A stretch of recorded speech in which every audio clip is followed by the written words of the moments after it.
Good morning, students. So, today we are going to start a new chapter. Chapter number 10, Plugging the Road. Plugging means जोतना. हम जब खेत जोतते हैं, plug करते हैं, फार्मिंग करते हैं, we'll read about farming. Now read the story about an old man who had a dutiful son. Now we are going to read a story. In this story there is an old man who had a dutiful son. इस story में एक बहुत ही बूढ़े आदमी होते हैं जिनका एक बेटा होता है जो कि बहुत ड्यूटीफुल इन द सेंस आज्ञाकारी होता है अपने फादर के लिए. Let's start. Long ago in Romania, there was a drought. The crops failed and there was no food to eat. The country was ruled by a young king. He had his young advisors decided to get rid of the old man. He declared, "Kill all the old men of the land. They have lived their lives. We don't want their wisdom and their advice because we are cleverer and smarter than them." Now, in long ago in Romania, Romania is a name of a state जहाँ पर drought हो गई थी. Drought यानी सूखा पड़ गया था, लोगों के पास खाने पीने के लिए कुछ नहीं था.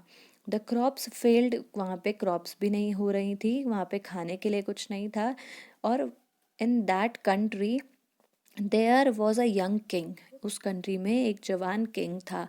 And what he decided to kill all the old man. उसने क्या डिसाइड किया कि सारे बूढ़े आदमियों को मार दिया जाए. Because he said according to him old people are of no use. उसके हिसाब से जो बूढ़े लोग होते हैं, जो जिनकी उम्र ज़्यादा होती है, वो लोग किसी काम के नहीं होते. और वो खुद जवान है, इसीलिए वो ज़्यादा समझदार है और क्लेवर है.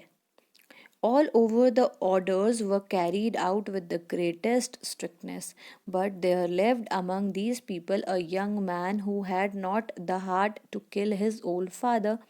He was frightened of disobeying the king's orders, so he took his old father and hid him in the cellar under the house.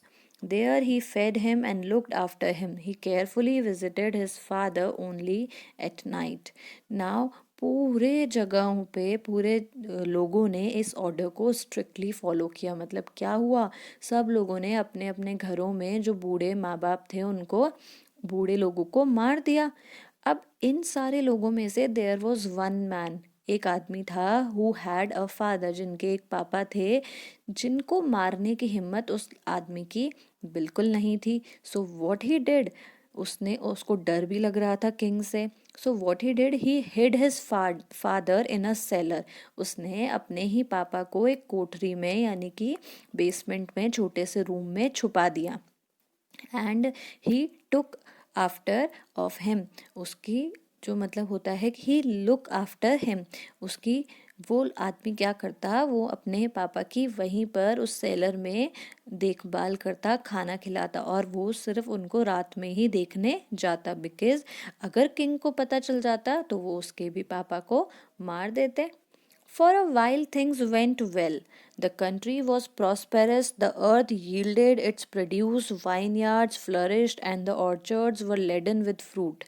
But things did not remain in that state of prosperity.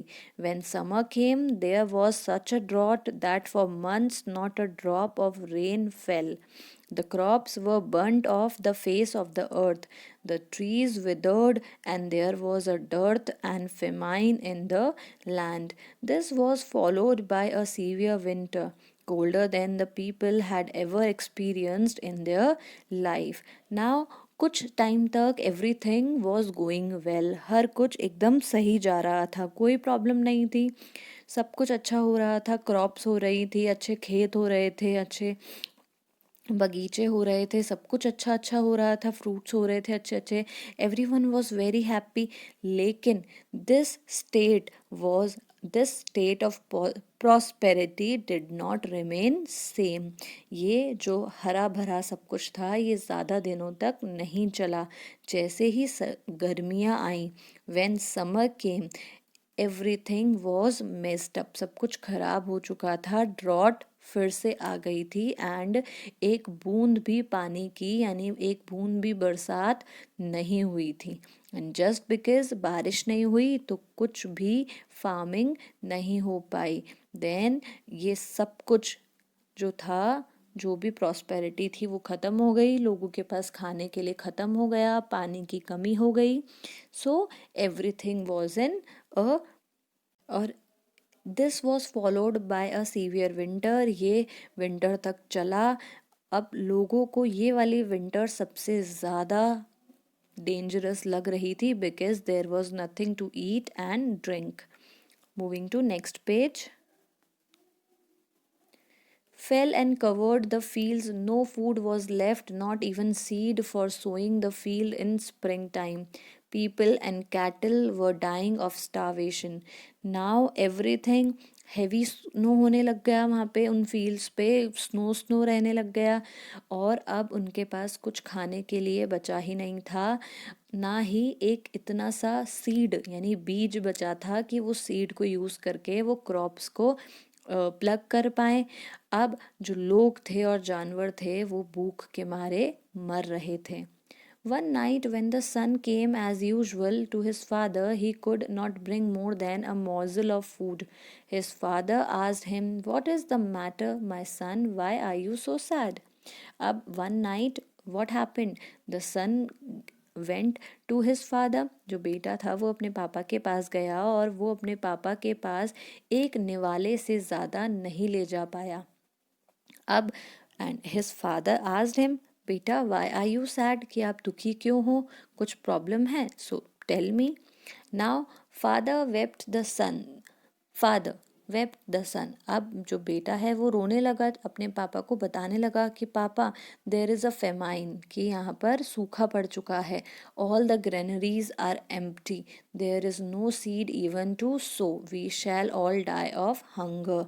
अब वो बता रहा है कि पापा खाने के लिए कुछ भी नहीं है, जितने भी अनाज था सब कुछ ख़त्म हो चुका है, इवन एक सीड भी नहीं बची है, हम सब भूख के मारे मर जाएंगे।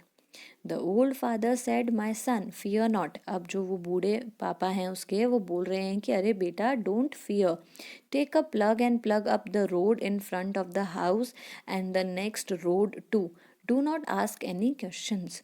Now his father is advising that take a plug, कि इनको जिससे हम हल जोतते हैं ना, दो बैल वाला जो होता है पीछे से, वो उसको उठाओ और जो सामने अपने घर के सामने जो रोड है उसको जोतना शुरू करो, उसको प्लग करना स्टार्ट करो और उसके पास वाली रोड को भी। And do not ask any question, कि मुझसे कोई सवाल मत पूछना। The son did as father told, and the son was very dutiful, the son was very obedient. वो अपने पापा का कहना मानता था, सो उसने वही किया जो उसके पापा ने कहा। The earth which became moist and soft through the melting snow was easily plucked up. In a few days, people were surprised to see all kinds of grains sprouting and growing from the ground which had been tilled. Maize, corn, and wheat all grew, and as the weather was favorable, it yielded a very good crop. Now he was doing as his father said, वो वही कर रहा था जो उसके पापा ने कहा था। And due to melted snow, और इसी क्योंकि वहाँ पर जो स्नो फॉल हुआ था और अब स्नो मेल्ट हो रही थी, तो जो प्लगिंग था वो इजीली हो रहा था। And in few days people were surprised to see the growing crops. जो लोग थे वो हैरान हो गए कि वहाँ पर क्रॉप्स ग्रो हो रही हैं, मेज़, कॉर्न और वीट, वहाँ पे सब कुछ ग्रो हो रहा है और धीरे धीरे वहाँ पर एक बहुत अच्छी फसल उग गई।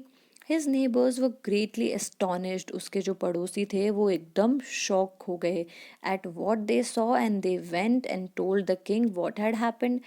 Now his neighbors, जो वो लड़का था, वो आदमी था, उसके neighbors फटाफट किंग के पास गए और उनको सब बता दिया। The king called the young man and said to him, "This doing is not of your own wisdom. No doubt your father has told you, whom you have kept alive. Speak the truth and I'll spare your life." Now the king called the young man. अब king ने उसको बुलाया and he asked that this is not your wisdom, this is not your mind. King को पूरा विश्वास था कि ये जो माइंड यूज़ किया गया है इसके पीछे, ये उसका खुद का नहीं है। ये पक्का से उसके पापा का है जिसको उसने बचा कर रखा है। तो उसने कहा कि टेल मी द ट्रुथ, कि मुझे सच बताओ, अगर तुम मुझे सच बताओगे तो I will spare your life, कि मैं तुम्हारी जान बख्श दूंगा। The young man said, "Yes, I have kept my father alive." Now he said, he admitted कि हाँ मैंने मेरे पापा को जिंदा रखा है। The young king then sent for the old man and asked him what the meaning of his advice was. अब जो किंग था उसने उस बूढ़े आदमी को, उसके पापा को बुलाया, and he asked the meaning of his advice. उसने कहा कि मुझे अब ये मतलब समझाओ कि आपने अपने बेटे को जो एडवाइस दी थी ये क्यों दी थी। The old man replied. Now the old man is replying. All throughout the year, carts laden with all kinds of seeds and corn are passing to and fro. Some of the corn fall to the ground and are trodden into the earth by the passers by. Left in that state, they usually rot. But if the ground is plugged up and is moist and favorable for growth, with no one passing over that. अब जो old man है वो समझा रहा है कि पूरे साल इतने सारे बड़े बड़े जो हम क्रॉप्स उगाते हैं और उसको इधर से उधर ले जाते हैं, तो उनमें से कुछ ना कुछ क्रॉप्स, कुछ ना कुछ सीड्स ज़मीन पर गिर जाते हैं और उसी की वजह से वो ज़मीन में दब जाते हैं। अगर उस ज़मीन पे अच्छे से प्लगिंग की जाए, उस ज़मीन पे अच्छे से फार्मिंग की जाए, तो वहाँ पर पूरे चांसेस होते हैं कि क्रॉप्स का ग्रो हो पाना अच्छे से हो जाए, यानी कि वहाँ पे अच्छे से हम फसल उगा सकते हैं। Moving to next page. Part of the ground, some of the seeds have a fair chance of growing.